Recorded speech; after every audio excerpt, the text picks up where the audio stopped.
Hi everyone, this is Margaret Manning with 60andMe. This is the place where women over 60 come to be inspired. My guest today is Pearlie Ann Friedman. Pearlie Ann spent most of her life in business. She was a business consultant, has a PhD in business, and decided about 4 years ago that she was going to make a big move to Koh Lanta in Thailand. And she's got an amazing lifestyle and lots of great stories to tell. So I'd like to welcome you, first of all, Pearlie Ann. Thank you, Margaret. Thank you for having me. It's really wonderful to have you here. And I wanted to talk with you for the 60andMe community for several reasons. One is that you've made a big move, requires some courage and strength. But also, for this talk, I'd like to chat with you about something you went through in your life that a lot of women experience, and you came through fighting and stronger. And that was a cancer diagnosis. And I'd love you to, first of all, just share with us, what happened, how you got the diagnosis, and then what you did, what your next steps were.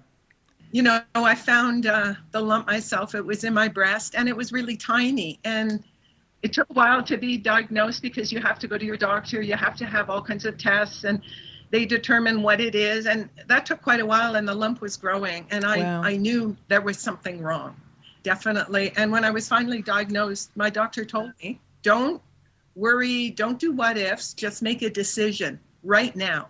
Do you want to live or die?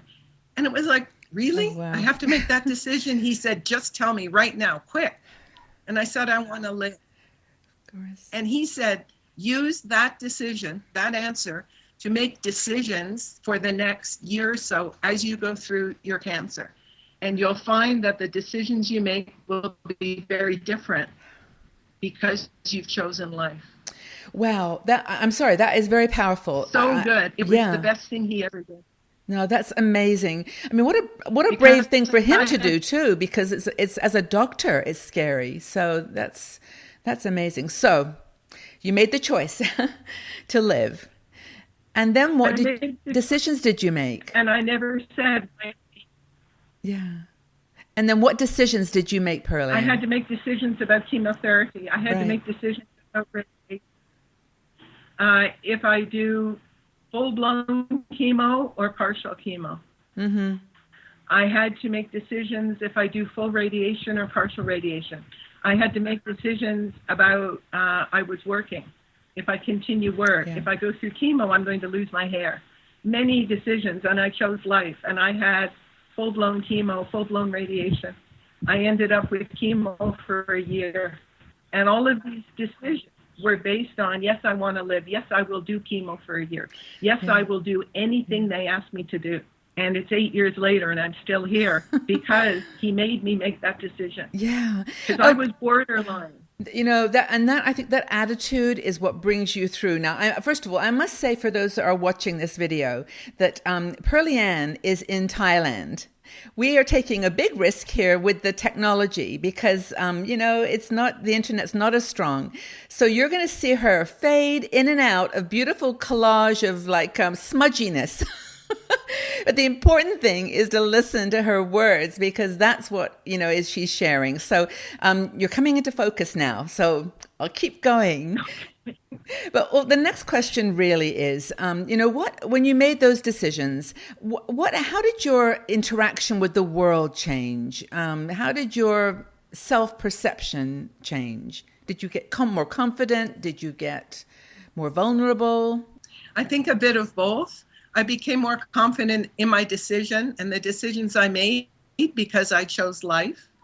So that sounds kind of crazy, but I stayed healthy. I kept exercising. I kept eating well. Right. I never said, oh, well, so what? I'm going to eat a box of chocolates. I never did any of that because I was being positive. Yes. And it was interesting because other cancer patients I was meeting when I was at the hospital were depressed. Why me? They were going through all of this really dark things. And I wasn't dark because I chose life. And I tell that to everybody. Don't let anything get you down because while we're here, we're here. Don't live or don't not live. I think what you've just described is unique to certain kinds of people. I think I think positivity and gratitude have this huge impact on the physical reality, that we can determine our physical well-being by our mental state of mind. So you're just living proof that that's the case. Did you lose your hair? It's beautiful red hair. Did you? I lost all my hair, and it was longer and clear, and I lost all my hair. I lost my eyelashes, my eyebrows. When you think you lose eyebrows, and they didn't really come back. Oh my gosh. And it's kind of interesting what the body goes through. But I always thought, this is now and it's okay, because when I come through it, I'll be okay. My hair will come back. My hair came back. When you go through chemo, you take a lot of drugs, a lot of steroids. I gained about 40, 50 pounds because of the drugs. And that was very difficult to get so big. And I was so hungry all the time from the drugs. But I lost the weight afterwards. Now I'm back to normal. So there were many things that changed in the body, but it's now. I'm going through this terrible experience. I will make the best of it because I have choice. I can make it a proper time, a time that I can endure and learn from, or I could be miserable and die. And I don't want to die. Wow. So I made the best of it. You're a total inspiration. I know that there are women in the 60andMe community who are going through this, or have, a family member who's going through it. And I think what you've just said is so powerful, that, you have control over these situations. You don't have to give up your good habits and, the healthy way of living. You just keep doing that. Don't give in to depression. And did you have friends around you? Were you supported by a community, or were you living by yourself? I have a partner, and he was wonderful, but it was very difficult on him. And I learned as I was going through all the treatments that the people around me were not really dealing with it very well. And that was interesting because some of them were too stressed, and I couldn't be around them. They were acting like I was going to die. And I'm saying, no, I'm here. It's okay. And I realized that everybody has their own way to handle it. Yes. And some people don't handle it well. And as the cancer patient, I had to limit my exposure to some people because they had a negative effect on me. I was starting to look after them. And it's interesting how people that I thought could be strong weren't. So for everybody, it's different. The support network. Sometimes the support network you normally have is not the one you have going through cancer. Yeah. I actually worked years ago with Dr. Elizabeth Kubler-Ross.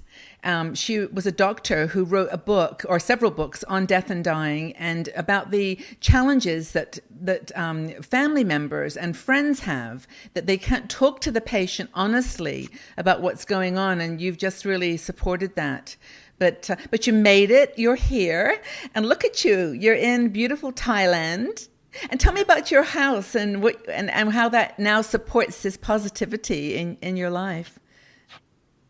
Well, as a high-tech consultant, a business consultant, I work long hours. And for the past maybe 10 years, it's been very difficult to work 15-hour days and travel around North America. And I always had something I'm working for. So I was working for being able to retire or semi-retire in the tropics. So it was the thing dangling in front of me all the time when I thought I can't keep working, I'm exhausted. No, I'm not exhausted. I'm working for my home in paradise. And now I have my home in paradise. And it's everything I wanted it to be because I made sure of it. And what's it called? It's beautiful. It's garden. It's called Happy Cat Villa Home. I love that name, Happy Cat. And I think this is because you love cats, but I think the happy word is important too. Yeah. And that all came from going through cancer. Yeah. As I was going through, I kept saying to myself, I am a happy cat, I'm alive. Yeah. And that was my little motto, happy cat, I'm alive. And if things got very stressful, and even with the people around me, I would go, Om, like yoga, Om, we're going to be okay. mantra. So that's why yeah. I've called it Happy Cat Villa Om. Happy And Cat you know, Villa I Om. just, Yeah, yeah, it's great. it's actually just started to rain here, and you can see the sun is out. I'm actually goosebumps. I'm traveling with you. I feel like I'm sitting across from you and enjoying the. I can almost smell the fresh air and the rain. It's great, Pearlie Ann. You're amazing. I am so proud of you, and also just to show that a positive attitude really can help with a diagnosis of cancer. And wishing you continued good health. And thanks again for being here for your insights.